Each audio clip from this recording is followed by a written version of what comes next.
Hello aspirants, welcome to the UPSC Analyzer and happy Independence Day to all of you. We have successfully completed 75 years of freedom.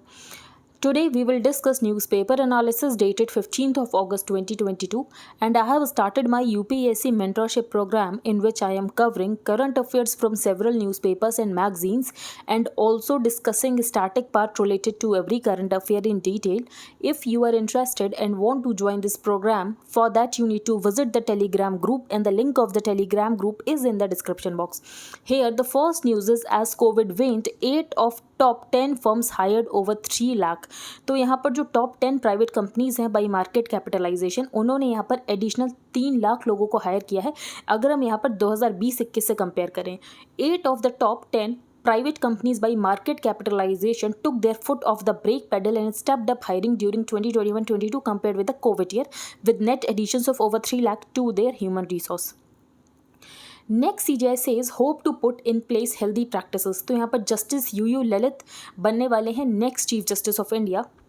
तो यहाँ पर इन्होंने interview दिया है, तो जो इनके स्टेटमेंट्स हैं एक बार हम डिस्कस कर लेते हैं। Set to take over is the 49 chief justice of India in a fortnight, justice Uday Umesh Lalit said he did not see his short tenure of 74 days as a limitation, बल्कि ये एक अपॉर्चुनिटी है। अब ये क्या करना चाहते हैं, तो ये पहले हेल्दी प्रैक्टिसेस को यहाँ पर लाना चाहते हैं। हेल्दी प्रैक्टिसेस को यहाँ पर डिफाइन नहीं किया गया है कि कौन सी हेल्दी प्रैक्टिसेस की यहाँ पर बात की जा रही है, which he hoped would get broad acceptance and be followed by future generations including his successor. तो यहाँ पर डिफाइन नहीं किया गया है, लेकिन यहाँ पर कुछ इंस्टांसेस बताए गए हैं।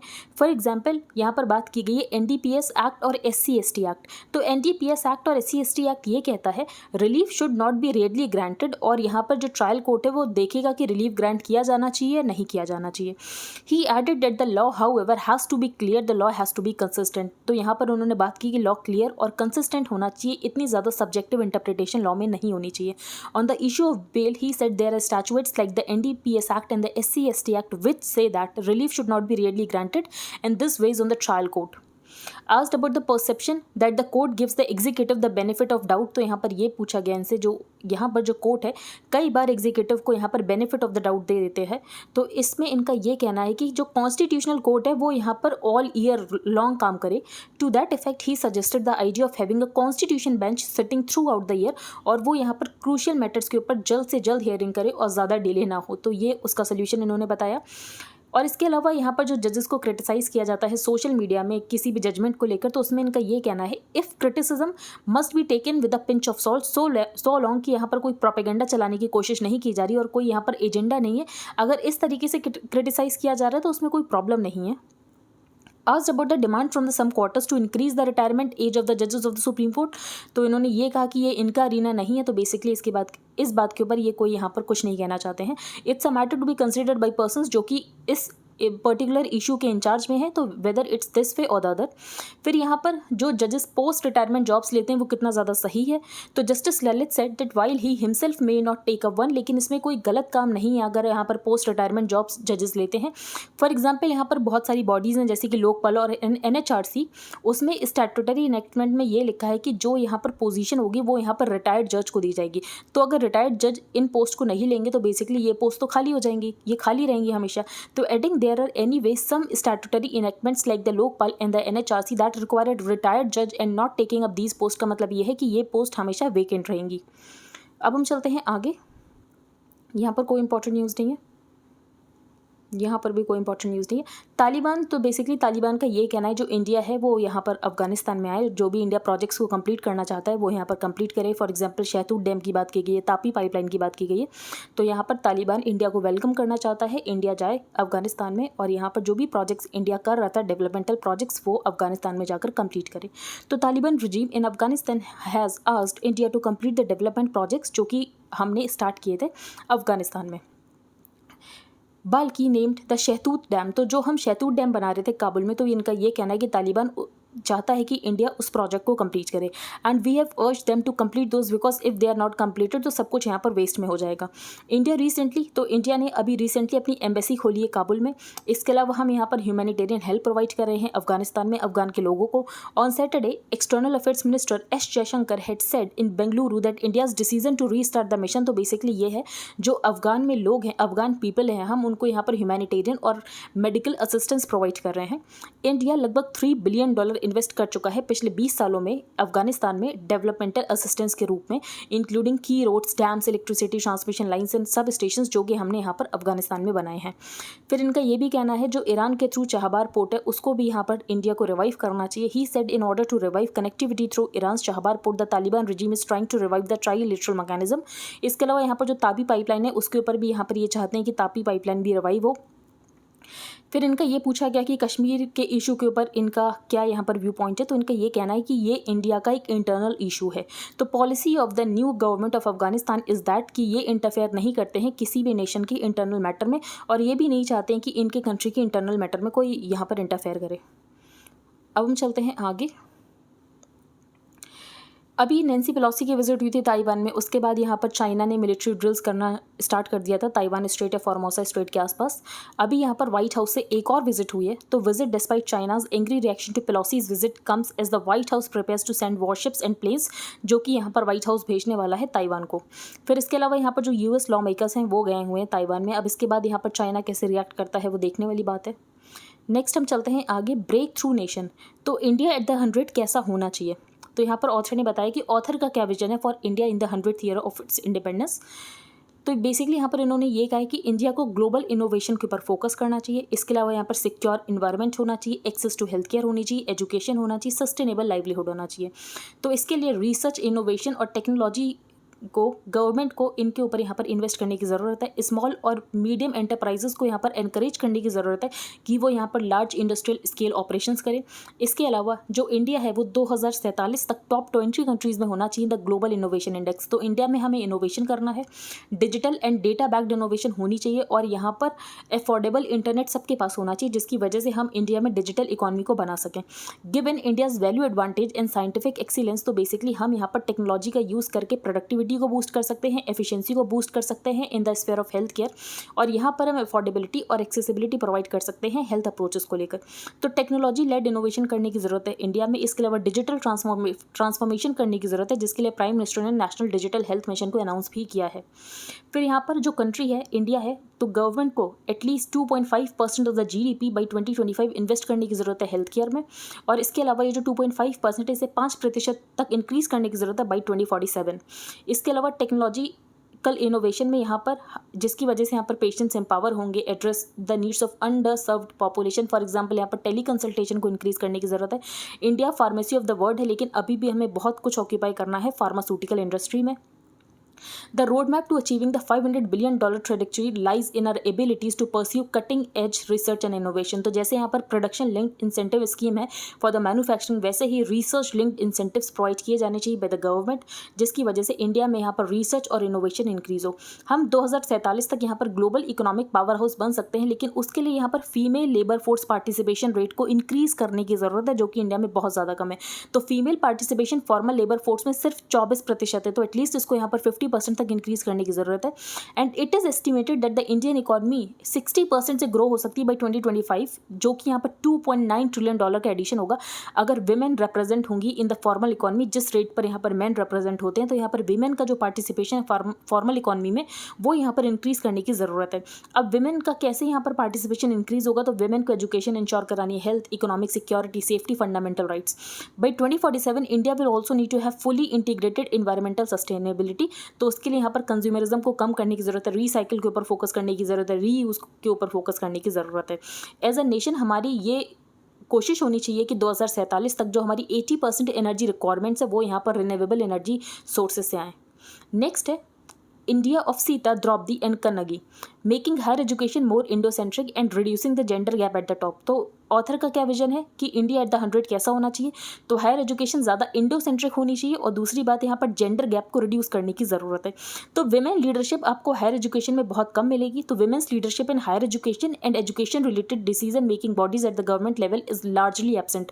54 यहाँ पर सेंट्रल यूनिवर्सिटीज़ हैं, लेकिन यहाँ पर सिर्फ 7 हैं जिसमें विमेन वाइस चांसलर्स हैं। तो दिस इज डिस्पाइट जब यहाँ पर गर्ल्स आउट नंबर कर रही हैं बॉयज़ को हायर एजुकेशन एडमिशन्स में, उसके बाद भी यहाँ पर 54 सेंट्रल यूनिवर्सिटीज़ में सिर्फ 7 यहाँ पर ऐसी यूनिवर्सिटीज़ है जहाँ पर विमेन वाइस चांसलर्स है।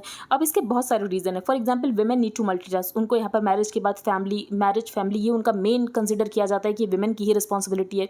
तो विमेन यहाँ पर क्वालिफाइड भी होती हैं, उसके बाद भी उनको यहाँ पर मेल हेजेमनी को फेस करना पड़ता है, पेट्रियार्की को फेस करना पड़ता है। It takes a lot of courage, time and energy अगर यहाँ पर मेल हेजेमनी या पेट्रियार्की को फाइट करना है। और इसके अलावा the few who dare to fight are maligned. For example यहाँ पर विमेन असर्टिवनेस को ऐसा देखा जाता है कि विमेन एक एग्रेसिव रोल प्ले कर रही है। और ये सारी इनइक्वालिटीज़ वर्ल्ड इकोनॉमिक फोरम के ग्लोबल जेंडर गैप रिपोर्ट से भी हमें पता चलती है। We need to discover and reinvent our civilisational journey. तो हमारी सिविलाइजेशनल जर्नी कैसी है, तो इसमें यह बताया गया कि विमेन कितनी ज़्यादा एम्पावर्ड हुआ करती थी, तो हमें वापस से ही वैसा ही इंडिया को बनाना है।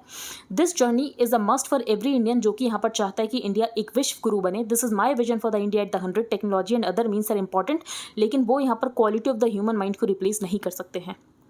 तो ग्लास सीलिंग को ब्रेक करने के लिए गवर्नमेंट भी बहुत सारे स्टेप्स ले रही है।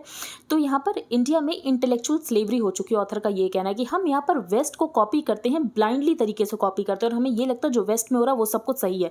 For me the glass ceiling is to be broken is the intellectual slavery of the Indian mind where all that is wasted is good, और जो भी इंडियन है उसको रिग्रेसिव तरीके से देखा जाता है। All events need to be secularised and the invaders humanised.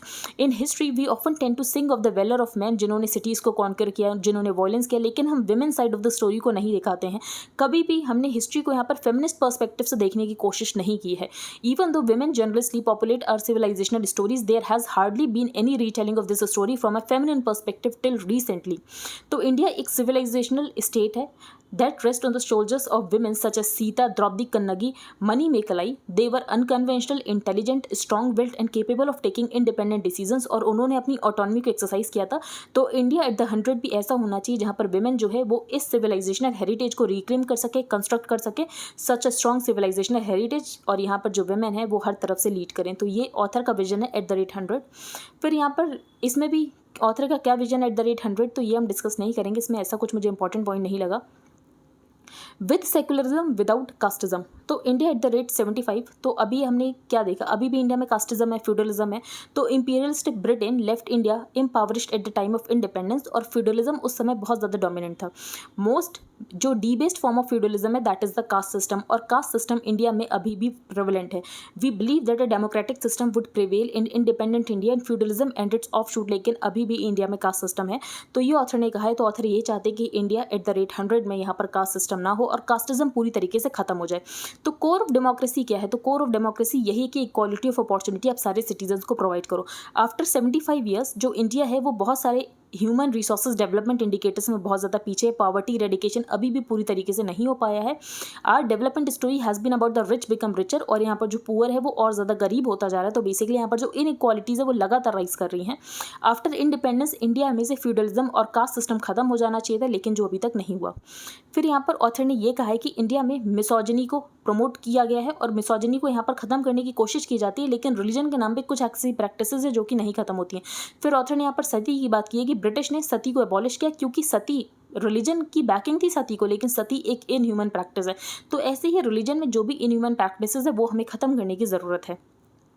Secularism is an ideal no democratic country can ignore, लेकिन ऑथर का ये कहना है कि जब से यहाँ पर करंट गवर्नमेंट आई है तब से यहाँ पर सेकुलरिज्म को इग्नोर करने की कोशिश की जा रही है।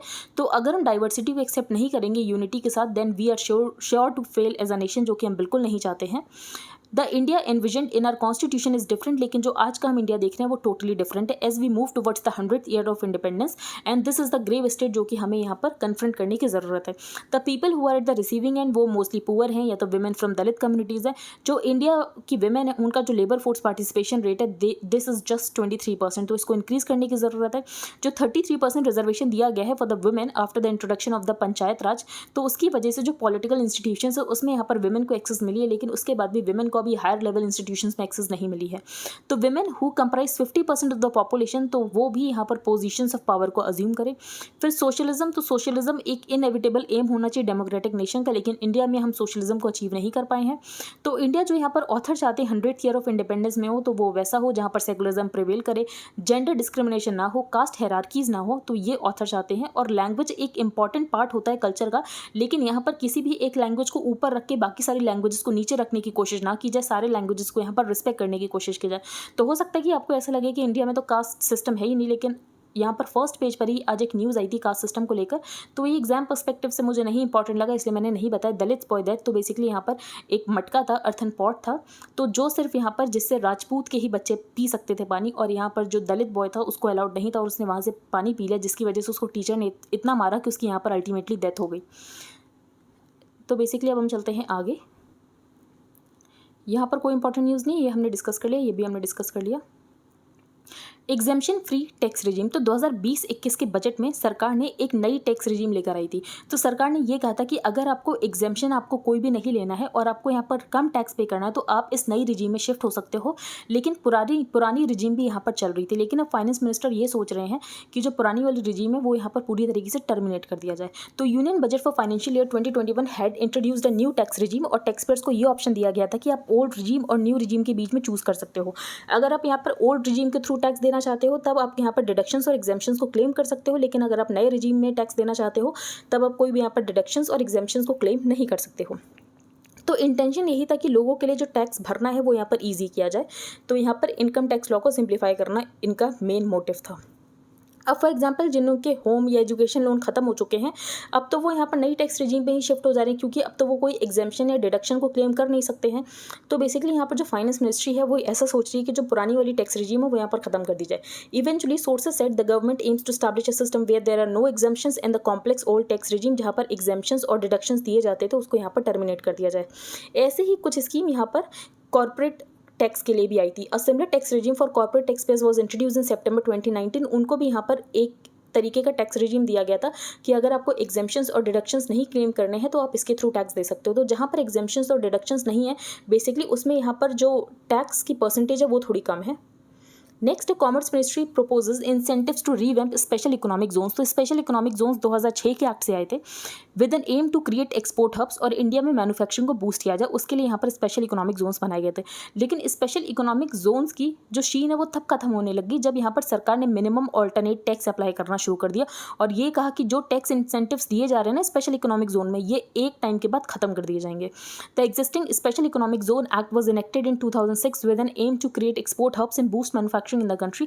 However, these zones started losing their sheen after the imposition of minimum alternate tax, और सरकार ने ये कहा कि जो टैक्स इंसेंटिव्स है उसको एक टाइम के बाद रिमूव कर दिया जाएगा। In the budget 2016-17 government had announced जो इनकम टैक्स बेनिफिट दिए जाते हैं वो उन्हीं यूनिट्स को दिए जाएंगे जो कि अपनी एक्टिविटी 31 मार्च 2020 से पहले शुरू करते हैं। अब क्या क्या टैक्स बेनिफिट दिए जाते हैं, तो 100% इनकम टैक्स एग्जम्पशन दिया जाता है for the first 5 years, 50% for the next 5 years. तो ऐसे कुछ यहाँ पर टैक्स बेनिफिट्स दिए जाते थे, लेकिन यहाँ पर उसके बाद मिनिमम ऑल्टरनेट टैक्स इंट्रोड्यूस कर दिया गया था, जिसकी वजह से यहाँ पर स्पेशल इकोनॉमिक जोन की शीन खत्म होने लग गई। इस बार के बजट में सरकार ने ये कहा था जो स्पेशल इकोनॉमिक जोन से उनको रिप्लेस किया जाएगा with a new legislation that is development of enterprise and service hubs। अब इस बार सरकार यहाँ पर क्या क्या प्रोवाइड करने वाली है, तो यहाँ पर इंपोर्ट ड्यूटीज़ के डेफरल को प्रोवाइड किया जाएगा, इसके अलावा एक्सपोर्ट टैक्स से एग्जेम्पशन प्रोवाइड किया जाएगा, जिसकी वजह से यहाँ पर स्पेशल इकोनॉमिक जोन्स को रिवाइव किया जा सके। तो proposal seek to provide incentives जैसे कि जीरो रेटिंग ऑफ IGST, इसके अलावा continuation of indirect tax benefits जो कि यहाँ पर दिए जाएंगे। तो ये यहाँ पर सरकार का एम है बेसिकली।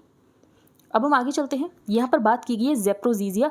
तो ज़ेप्रोजीजिया न्यूक्लियर प्लांट कहाँ पर है, तो ये यूक्रेन में है, जिसको कि रशिया ने यहाँ पर कैप्चर कर रखा है। हाउ वित्ज़स on Sunday started shelling the Ukrainian town of Nikopol from the site of the Russian occupied Zaporizhzhia nuclear plant. तो ये है ज़ेप्रोजीजिया न्यूक्लियर प्लांट की लोकेशन।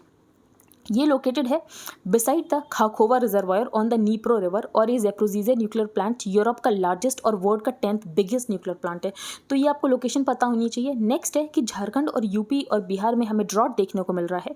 तो as the south west monsoon complete 3 quarters of its 4 month June September duration, लेकिन उत्तर प्रदेश और झारखंड ने worst rainy season देखे हैं लास्ट 122 ईयर्स में। तो इसकी वजह से जो खारिफ प्रोडक्शन है उसमें थोड़ी कमी आ सकती है। तो ये यहाँ पर ऑथर ने कहा है। रीज़न क्या है, तो रीज़न ये है कि सिर्फ 3 ही लो प्रेशर सिस्टम बिल्ड हुए हैं over the Bay of Bengal, जिसका कोई इम्पैक्ट हमें झारखंड, यूपी, बिहार में देखने को नहीं मिला, जिसकी वजह से झारखंड, यूपी, बिहार में बारिश नहीं हो रही है। When constituent assembly adopted the flag of freedom, तो यहाँ पर 22 जुलाई 1947 को कॉन्स्टिट्यूएंट असेंबली ने यहाँ पर फ्लैग को अडॉप्ट किया था। तो यहाँ पर जो डिज़ाइन है व्हील का, that shall be the that of the wheel, जो कि यहाँ पर Sarnath line capital of Ashoka के अबैकस में है, तो वो यहाँ पर चरखा यहाँ पर डिसाइड किया गया। इसके अलावा जो यहाँ पर रेशियो होना चाहिए विड्थ टू द लेंथ, वो होना चाहिए 2:3 का। तो बस यहाँ पर ये बताया गया। फिर यहाँ पर फ्लैग कोड के बारे में कुछ रूल्स बताए गए हैं कि फ्लैग कोड क्या है। तो while the purpose of the campaign, जो हर घर तिरंगा कैंपेन है सरकार का, तो पर्पस तो यही है कि पेट्रियोटिज्म का मैसेज यहाँ पर लोगों तक पहुँचे। There are rules for hoisting और डिस्प्लेइंग द ट्राई कलर। तो इन रूल्स को कंटेन किया गया है in the flag code of India 2002 and are protected by the prevention of insult to national honour act 1971। तो कोई भी अगर यहाँ पर इंसल्ट करता है नेशनल फ्लैग की, तो यहाँ पर उसको 3 साल तक की सजा हो सकती है। The flag can be as big और स्मॉल, लेकिन यहाँ पर जो रेशियो होना चाहिए लेंथ और हाइट का, दैट शुड बी 3:2। 2021 में एक अमेंडमेंट किया, उसके बाद जो मटेरियल है फ्लैग का, वो यहाँ पर कुछ भी हो सकता है। फॉर एग्जांपल हैंड स्पन भी हो सकता है, हैंड वूवन भी हो सकता है, मशीन मेड भी हो सकता है, cotton, polyester, wool, silk, khadi, bunting, किसी का भी हो सकता है। What if the flag gets damage, तो अगर यहाँ पर सबसे पहले तो डिस्प्ले नहीं करना है डैमेज और disabled national flag. Tricolour must be displayed in a position of honour. तो बेसिकली ये यहाँ पर कुछ फ्लैग कोड में रूल्स हैं। National flag can't be flown on any vehicle except those of the president, vice president, prime minister, governor and the other dignitaries. इसके अलावा कोई भी पर्सन उसको कॉस्ट्यूम में यूनिफॉर्म की तरह यूज़ नहीं कर सकता है। इसके अलावा उसको एक्सेसरी की तरह यूज़ नहीं कर सकता है below the waist. The tricolour should not be stored in a way that might soil और डैमेज इट। तो बेसिकली यहाँ पर ये सब कुछ कंडीशन है। फिर यहाँ पर नेशनल ऑनर एक्ट ऑफ 1971 है। तो कोई भी यहाँ पर अगर कोशिश करता है डिसऑनर करने की, तो उसको यहाँ पर 3 साल तक की सज़ा हो सकती है, फाइन भी हो सकता है, और दोनों चीज़ें भी हो सकती हैं। एक बार हम रिवाइज कर लेते हैं। तो फर्स्ट पेज पर हमने क्या रीच किया कि इंडिया में यहाँ पर एडिशनल जॉब्स आ रही हैं। फॉर एग्जाम्पल यहाँ पर जो टॉप 10 फॉर्म्स है बाई मार्केट कैपिटलाइजेशन, उसमें यहाँ पर 3 lakh additional human resource add हुआ है। नेक्स्ट सीजीआई का क्या कहना है, तो यहाँ पर जो कुछ एक्ट्स होते हैं जिनमें सब्जेक्टिव इंटरप्रिटेशन होती है, तो ऑथर का ये कहना है, बेसिकली यहाँ पर ऑथर का नहीं कहना है, यहाँ पर चीफ जस्टिस ऑफ इंडिया का ये कहना है कि यहाँ पर क्लियर रूल्स होने चाहिए, लॉस कंसिस्टेंट होना चाहिए, जिसमें यहाँ पर सब्जेक्टिव इंटरप्रिटेशन कम से कम हो सके। फिर यहाँ पर जो जजेस को क्रिटिसाइज किया जाता है, तो यहाँ पर सीजीआई का यही कहना है कि जजेस को क्रिटिसाइज किया जाता है तो अगर कोई एजेंडा नहीं है, तो क्रिटिसिज्म ऐसा कोई गलत बात नहीं है, तो क्रिटिसिज्म को ले लेना चाहिए, इसमें कोई ऐसी प्रॉब्लम वाली बात नहीं है। फिर इनका ये एक क्वेश्चन पूछा गया था कि जो एग्जीक्यूटिव्स हैं उनको हमेशा बेनिफिट ऑफ डाउट दिया जाता है, उसके बारे में इनका क्या कहना है। तो इनका ये कहना है कि कॉन्स्टिट्यूशन बेंच होनी चाहिए जो कि इन मैटर्स को विदाउट डिले जल्द से जल्द सुने। अब हम आगे चलते हैं। यहाँ पर कोई इंपॉर्टेंट न्यूज़ नहीं थी, हमने सब डिस्कस कर लिया है। फिर यहाँ पर तालिबान यही चाहता है कि इंडिया अफगानिस्तान में जाकर प्रोजेक्ट्स को कंप्लीट करे। फॉर एग्जांपल शहतूत डैम की बात की गई है, तापी पाइपलाइन की बात की गई है, और चाहबार पोर्ट की बात की गई है। फिर अब हम आगे चलते हैं। तो यहाँ पर यूएस लॉ मेकर्स की विजिट हुई है ताइवान में। अब चाइना कैसे रिएक्ट करता है वो देखने वाली बात है। ऑथर क्या चाहते हैं, तो ऑथर का @100 इंडिया का क्या विजन है, तो बेसिकली यहाँ पर इक्विटेबल और यहाँ पर इंक्लूसिव इकोनॉमिक ग्रोथ होनी चाहिए। इसके अलावा डिजिटल सोसाइटी होनी चाहिए, अफोर्डेबल इंटरनेट लोगों के पास होना चाहिए, जो गवर्नमेंट उसको एटलीस्ट 2.5% जीडीपी का हेल्थ केयर के ऊपर खर्च करना चाहिए। 2047 तक इसको इंक्रीज करके 5% कर देना चाहिए। यूनिवर्सल एक्सेस और अफोर्डेबल केयर सारे इंडियंस तक पहुँचनी चाहिए भाई 2047। India pharmacy of the world तो है, लेकिन अभी भी हमें वॉल्यूम के द्वारा और ज़्यादा कैप्चर करने की ज़रूरत है, तो ये सब हमें करने की ज़रूरत है। इसके अलावा जो women labour force participation rate है उसको यहाँ पर इंक्रीज़ करने की ज़रूरत है।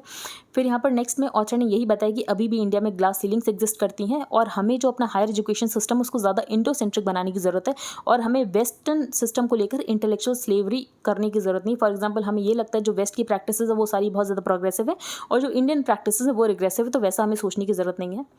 फिर नेक्स्ट हमने ये डिस्कस किया कि ऑथर क्या चाहते हैं, @100 कैसा होना चाहिए, तो सेकुलरिज्म होना चाहिए, कास्टिज्म नहीं होना चाहिए, फ्यूडलिज्म पूरी तरीके से खत्म हो जाने चाहिए, कास्ट हायरार्कीज नहीं होनी चाहिए, लैंग्वेज सारी ही लैंग्वेजेस को यहाँ पर रिस्पेक्ट किया जाए, तो ये यहाँ पर ऑथर चाहते हैं।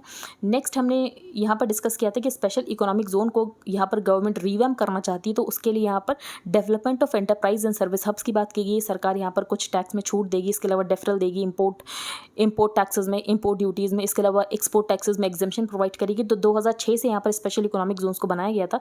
तो पहले तो बहुत यहाँ पर मैन्युफैक्चरिंग हो रही थी स्पेशल इकोनॉमिक जोन्स में, लेकिन जब से यहाँ पर MAT इंट्रोड्यूस किया गया था, जिसकी वजह से यहाँ पर जो शीन है वो यहाँ पर खत्म हो गई थी। फिर यहाँ पर जो टैक्स रिजीम है उसकी 2 रिजीम्स हैं, जो कि 2020-21 के बजट से आया था, जिसमें आप नए टैक्स रिजीम में कर सकते हो, टैक्स भर सकते हो, लेकिन आपको कोई भी एग्जेम्पशंस और डिडक्शन नहीं मिलेंगे। तो सरकार यही सोच रही है कि नई टैक्स रिजीम रखें और जो पुरानी वाली टैक्स रिजीम उसको टर्मिनेट कर दिया जाए। फिर हमने यहाँ पर ज़ेप्रोज़िजिया न्यूक्लियर प्लांट डिस्कस किया, जो कि यूक्रेन में है। फिर इसके अलावा झारखंड, यूपी, बिहार में ड्रॉट आ सकता है, क्योंकि लो प्रेशर बिल्ड इतना ज़्यादा नहीं हुआ, जिसकी वजह से बारिश नहीं हो पाई झारखंड, यूपी, बिहार में। फिर कॉन्स्टिट्यूंट असेंबली ने 22 जुलाई 1947 को फ्लैग को अडॉप्ट किया और यहाँ पर जो चरखा है वो है यहाँ पर अशोक का चरखा, Sarnath lion capital of Ashoka का जो चरखा यहाँ पर बीच में रखा गया। What are the flag code, तो यहाँ पर फ्लैग कोड रूल्स हमने डिस्कस कर लिए। तो आई होप आपको सब कुछ क्लियर हो गया हो। Thank you and have a nice day. If you like the video then please like share and subscribe.